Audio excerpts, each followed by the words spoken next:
اب صاحب آپ سے اکثر یہ گفتگو ہوئی، آپ یہ فرماتے ہیں کہ وحدت الوجود کا جو تصور ہمارے یہاں پایا جاتا ہے وہ شرک ہے، اور اس کی ایک مماثلت آپ یہ کہہ کر بیان کرتے ہیں کہ ایک دوسرے پہلو سے جب مسیحیوں نے یہی کام کیا ہے تو اس کو اللہ تعالیٰ نے خود قرآن مجید میں شرک قرار دیا ہے، تو ہم اس کو شرک کیوں نہ قرار دیں۔ ایک عام پڑھنے والا جو آپ کو پڑھتا سنتا سمجھتا ہے وہ کہتا ہے بھائی غامدی صاحب چیزوں کی تحلیل کرتے ہیں، ہمارے عام طور پہ ہر چیز کو شرک بدعت قرار دیا جاتا ہے، ایک وہابیانہ سا اسٹائل ہوتا ہے، آپ نے تقلید کی تو شرک فی النبوہ ہے۔ میں جاننا آپ سے چاہتا ہوں کہ یہ اتنی بڑی بات آپ فرماتے ہیں، اور جو لوگ وحدت الوجود کے نظریے پہ کھڑے ہوتے ہیں، امت کے اباقر علماء، ایسے ایسے علمائی، ایسے ایسے نابغہ روزگار بزرگ، اور وہ اس کو عین توحید قرار دے رہے ہوتے ہیں۔ چلیں زیادہ سے زیادہ آپ یہ کہہ سکتے ہیں کہ جی مثلا آپ کا یہ نقطہ نظر سمجھ میں نہیں آتا، یہ گمراہی پہ مبنی ہے، قرآن کے خلاف ہے۔ ان لوگوں کو جو لوگ ایک نظریے کو توحید کی بنیاد قرار دے رہے ہوتے ہیں اس کو شرک قرار دے دینا، اور وہ جو مسیحی شرک کرتے ہیں وہ تو غیر مسلم میں مانتے نہیں ہیں، ان کے ساتھ مماثلت قرار دے دینا کہ جس طرح وہ ایک معاملے میں جسدی ظہور قرار دے کے شرک کرتے ہیں تو یہاں کائنات کو بنائے تھے، تو بات کو سمجھ میں نہیں آتی۔ شرک اور توحید یہ اس بنیاد پر طے ہوں گے کہ مسلمان فلاں چیز کو توحید کہتے ہیں اور غیر مسلم فلاں چیز کو شرک کہتے ہیں یا توحید کہتے ہیں، یا یہ کوئی تصورات ہیں جو علم و عقل پر مبنی ہیں۔ توحید کیا ہے اسے اللہ تعالیٰ نے اپنی کتاب قرآن مجید میں ہر پہلو سے واضح کر دیا ہے، اور جگہ جگہ یہ بتا دیا ہے کہ اللہ کے سوا کسی کو خالق ماننا، کسی کو معبود ماننا، کسی کو اس کائنات کا بادشاہ سمجھنا، کسی کے بارے میں یہ خیال کرنا کہ وہ اس کے نظم امور میں کوئی دخل رکھتا ہے، یہ شرک ہے۔ قرآن مجید نے اس شرک کی وضاحت اتنے پہلوؤں سے کی ہے کہ ان کا شمار نہیں کیا جا سکتا۔ تمام پیغمبروں کی دعوت جب خلاصے کے طور پر بیان کی ہے تو یہی کہا ہے کہ انہوں نے آ کے یہ کہا کہ اللہ ہی کی بندگی کرو اور اللہ کے ساتھ کسی کو شریک نہ ٹھہراؤ۔ اللہ کے ساتھ شریک ٹھہرانے کا کیا مطلب ہے اس کو بھی قرآن نے پوری طرح واضح کر دیا۔ یہ بتا دیا کہ کسی کو اللہ کی ذات سے قرار نہیں دیا جا سکتا، یہ بھی بتا دیا کہ اللہ کو بھی کسی کی ذات سے قرار نہیں دیا جا سکتا، یعنی نہ آپ یہ کہہ سکتے ہیں کہ اس سے پہلے کچھ تھا جس سے خود اللہ صادر ہوا، اور نہ یہ کہہ سکتے ہیں کہ اللہ سے فلاں صادر ہوا۔ ہمارے ہاں جو توحید کی سب سے جامع سورہ ہے وہ کیا کہتی ہے؟ وہ یہ کہتی ہے کہ قل هو اللہ احد اللہ الصمد لم یلد ولم یولد، یہی بیان کرتی ہے۔ یہ توحید کا سب سے جامع بیان ہے۔ اللہ یگانہ اور یکتا ہے، اللہ ہی سب کے لیے پناہ کی چٹان ہے، کسی اور کا سہارا لینے کی ضرورت نہیں ہے، وہی سب کا سہارا ہے۔ اور اگلی بات یہ فرمائی کہ نہ وہ کسی سے صادر ہوا ہے نہ کچھ اس سے صادر ہوا ہے، ذات کی حد تک وہ یگانہ ہے، یعنی اس سے پہلے کچھ نہیں تھا کہ جس سے صادر ہو کر اللہ وجود میں آ گیا، اور اس کے بعد کوئی ایسی چیز نہیں ہے جو اس کی ذات سے پیدا ہوئی ہو یا اس کی ذات سے صادر ہوئی ہو۔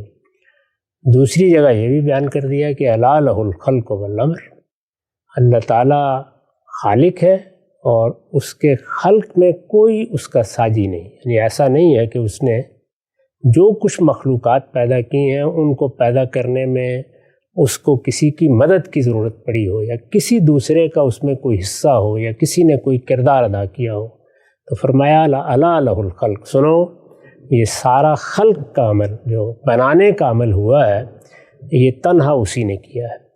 اور دوسرے یہ کہ بنا دیا لیکن اس کا نظم چلانے میں فلاں کو یہ حیثیت دے دی، فلاں کو یہ حیثیت دے دی، ایسا بھی نہیں ہوا۔ امر بھی اسی کے پاس ہے، یعنی وہ ہی تنہا اس پورے عالم کو چلا رہا ہے، اس کا نظم اسی کے پاس ہے۔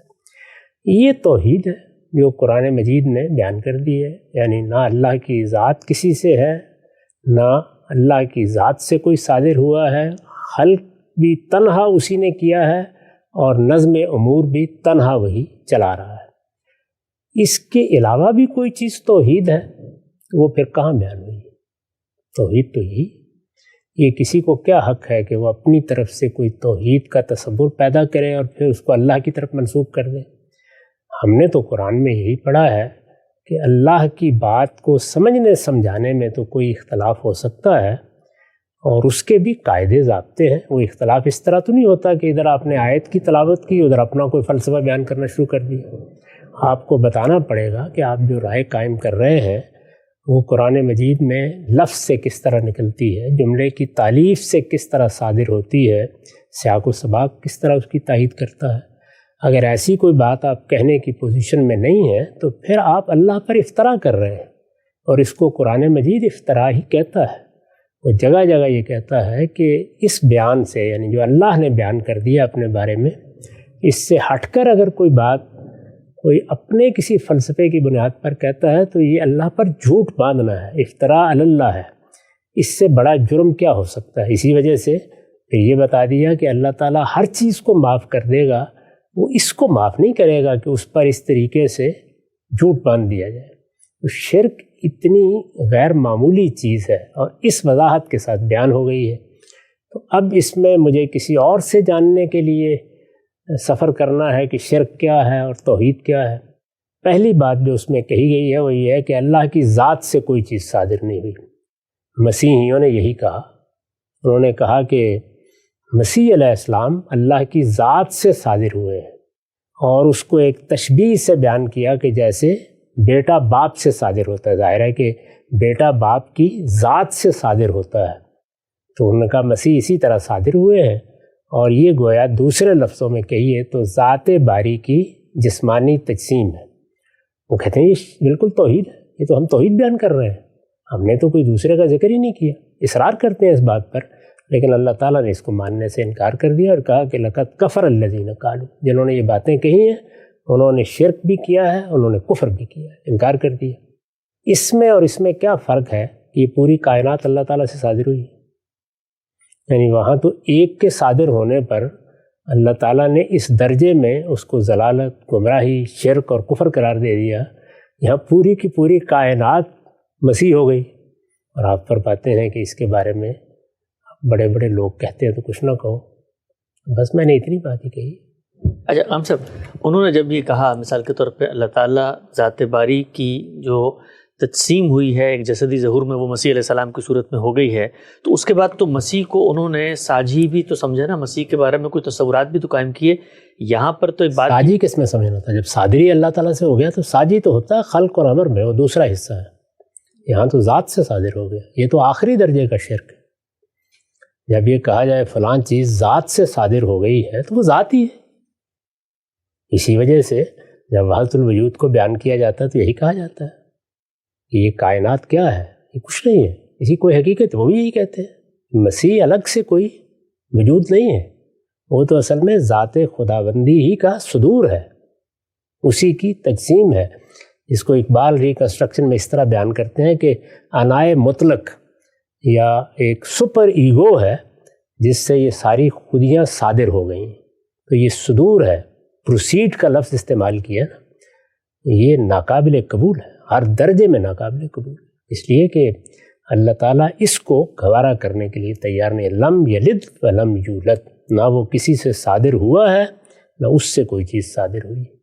تو اب ہم سب آگے بڑھتے ہیں. وہ آگے بڑھ کے یہ کہتے ہیں کہ چلیے آپ نے ہمیں سورہ اخلاص سنا دی، ہم آپ کو قرآن کا ایک دوسرا مقام سناتے ہیں. اللہ تعالیٰ نے خود کہا ہے والاول والآخر والظاہر والباطن.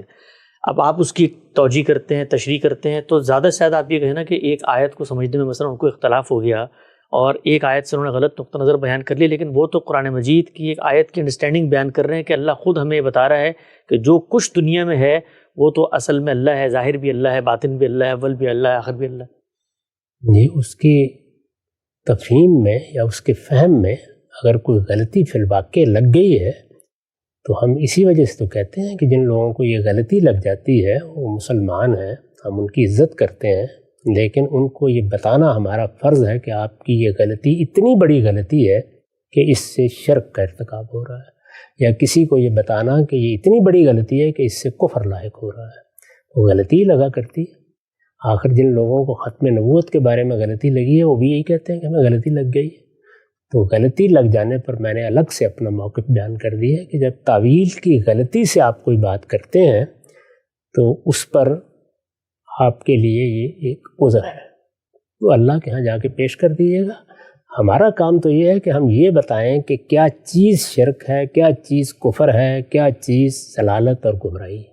ہم یہی بتا رہے ہیں. اس سے آگے بڑھ کر میں نے کسی فرد پر کبھی کوئی حکم نہیں لگایا, نہ اس کے بارے میں کوئی فیصلہ کبھی سنایا ہے. کیوں نہیں سنایا؟ اس لیے کہ وہ یہ ماننے کے لیے تیار نہیں ہے. تو میں تو مسیحیوں کو بھی یہی کہوں گا کہ ان کو بڑی غلطی لگی ہوئی ہے. اللہ تعالیٰ نے بھی یہی کہا ہے, اور اسی لیے کہا ہے کہ ضلوا واضلوا. انہوں نے خود بھی گمراہی اختیار کی, دوسروں کو بھی گمراہ کیا ہے. جہاں تک آیت کا تعلق ہے, اس کی جو شرح خود رسالت مآب صلی اللہ علیہ وسلم سے منقول ہو گئی ہے, وہی لفظ کے مطابق ہے, وہی جملے کی تعریف کے مطابق ہے, وہی محل کلام کے مطابق ہے کہ یہ اصل میں زمان و مکان کی قیود سے اللہ کی نفی ہے. یہ صفات کا بیان ہے, نہ کہ اس کا بیان ہے کہ یہ کائنات اللہ بن گئی ہے. یہ کہا ہے کہ یہ کائنات تو زمان اور مکان میں گھری ہوئی ہے, زمان و مکان اس کا احاطہ کیے ہوئے ہیں. اللہ تعالیٰ کا معاملہ یہ نہیں ہے.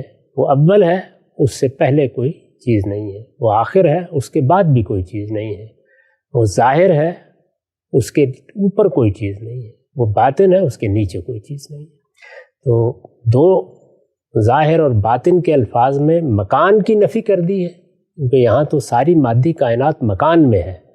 اور اول اور آخر ان دو الفاظ میں زمان کی نفی کر دی ہے کہ اللہ تعالیٰ کوئی جسم نہیں ہے تمہاری طرح, کوئی مادے کی طرح کا اور مادہ نہیں ہے کہ جس کے بارے میں تم یہ خیال کرو کہ وہ بھی اسی طرح کسی مکان میں ہوگا اور اس پر بھی کوئی زمان گزر رہا ہوگا. نہیں, وہ اول بھی ہے, آخر بھی ہے, ظاہر بھی ہے, باطن بھی ہے. اسی چیز کو رسول اللہ نے خود واضح کر دیا, نہیں لفظوں میں واضح کر دیا. اس کا ترجمہ میں نے آپ کو بتا دیا. صحیح تعویل یہ ہے. باقی کوئی غلط تعویل کسی بھی آیت کی کرتا ہے تو اس کی غلطی واضح کرتے ہیں ہم, لیکن اس غلطی سے جو نتیجہ نکل رہا ہوتا ہے وہ کیوں بیان نہ کریں. یعنی ختم نبوت کی غلط تعویل کر کے اگر نیا نبی بنایا جائے گا تو بتایا جائے گا نا یہ کفر ہے. بالکل ٹھیک ہے, وہ بھی آیت ہی کر رہے ہوں گے کوئی پیش. اچھا, ہم سب یہ بتائیے گا کہ مسیحیوں نے تو چلیں ایک کام کیا, اس کا ایک نتیجہ نکلا کہ سیدنا مسیح کی وہ حیثیت پیدا ہوئی, اس کے بعد پھر کفارے کا عقیدہ ہے, اسی طرح سے نسخ شریعت ہو گیا, اسی طریقے سے الوہیت مسیح تثلیث کی بات ہوئی. یہاں جب دو چیزوں کو آپ دونوں قصوں کو ساتھ پریزنٹ کرتے ہیں تو یہاں تو زیادہ سے زیادہ آپ یہ کہہ سکتے ہیں نا بھائی ایک فلسفیانہ سا تصور تھا, صوفیاء کیا پیدا ہوا, انہوں نے جب غور کیا کائنات کے اوپر تو ایک بات تھی وہیں کی وہیں رہ گئی. اس نے آگے تو کوئی انڈے بچے نہیں دیے کہ جس کے بعد ہم مسیحیوں کے ساتھ ان کو اس شرک کی اس کو ختم لا کے کھڑا کرتے ہیں. وہاں تو شاید کوئی مردہ ہی انڈے بچے ہوں, یہاں تو زندہ پیدا ہو گئے ہیں. یہاں تو یہ مانا جا رہا ہے کہ اللہ تعالیٰ نے جو کائنات بنائی ہے, مخلوقات اس میں پیدا کی ہیں, پھر ان کو ایک امتحان میں ڈالا ہے, اس کے بعد ان کے اخلاقی وجود کے نتائج بیان کیے ہیں. یہ سارا ہی مزے کا خیز ہو گیا ہے. یہاں تو پورا دین ہی گیا ہے. تو اس لیے یہ کیسے قبول کر لیا جائے؟ یعنی پھر کیا چیز ہے یہ؟ جزا کیا ہے, سزا کیا ہے؟ اللہ تعالیٰ اپنے آپ کو جزا و سزا سے گزار رہے ہیں. یہاں تو سب کچھ چلا گیا ہے. اس لیے چلا کیا گیا ہے اس پر نہ گفتگو کیجیے. وہ گفتگو نکلی تو پھر بات بہت دور تک جائے گی. تیرے نشتر کی زد شرحانے کیسے ناتواں تک ہے. اتنا ہی کافی ہے جتنا میں نے کہہ دیا. ٹھیک, آخری بات ہم سب جب آپ یہ بات کرتے ہیں, ظاہری بات ہے بڑے بڑے اکابر علماء, صوفیہ دین کے بھی بڑے علماء ہیں, ان کا بڑا درک ہے اس میں, وہ اس کی کچھ تعویلات بھی کرتے ہیں. وہ کہتے ہیں بھائی اچھا آپ یہ وجود میں کسی چیز کے حقیقی وجود کو ہم مان لیں, یہ شرک ہے, چلو ہم وحدت الشہود کا تصور پیش کرتے ہیں. تو ان کے یہاں بھی جو نظریہ ہے وہ تھوڑا ایوالو ہوا ہے, آگے بڑھا ہے. تو جو نئے نظریات انہوں نے وحدت الوجود کے پیش کیے, اس میں یہ شرک کی انٹینسٹی جو ہے کچھ کم ہو جاتی ہے, ختم ہو جاتی ہے, یا آپ یہ وحدت الشہود اور وحدت الوجود دونوں کو ایک ہی بات سمجھتے ہیں؟ ظاہر ہے میں نے وحدت الوجود کے بارے میں اپنی کتاب میزان میں یہ لکھا ہے. وحدت الشہود پر اس نوعیت کا کوئی تبصرہ نہیں کیا. اس کو میں ویسے لغو سمجھتا ہوں. اس کی وجہ یہ ہے کہ مجھے اس کی ضرورت کیوں ہے کہ میں یہ کہوں کہ توحید کا ایک درجہ وحدت الشہود بھی ہے. توحید کے تمام درجات قرآن میں بیان ہوئے ہیں اور اس میں ایسا کوئی درجہ بیان نہیں ہوا. بس اس کے بارے میں اتنا ہی کہتا ہوں.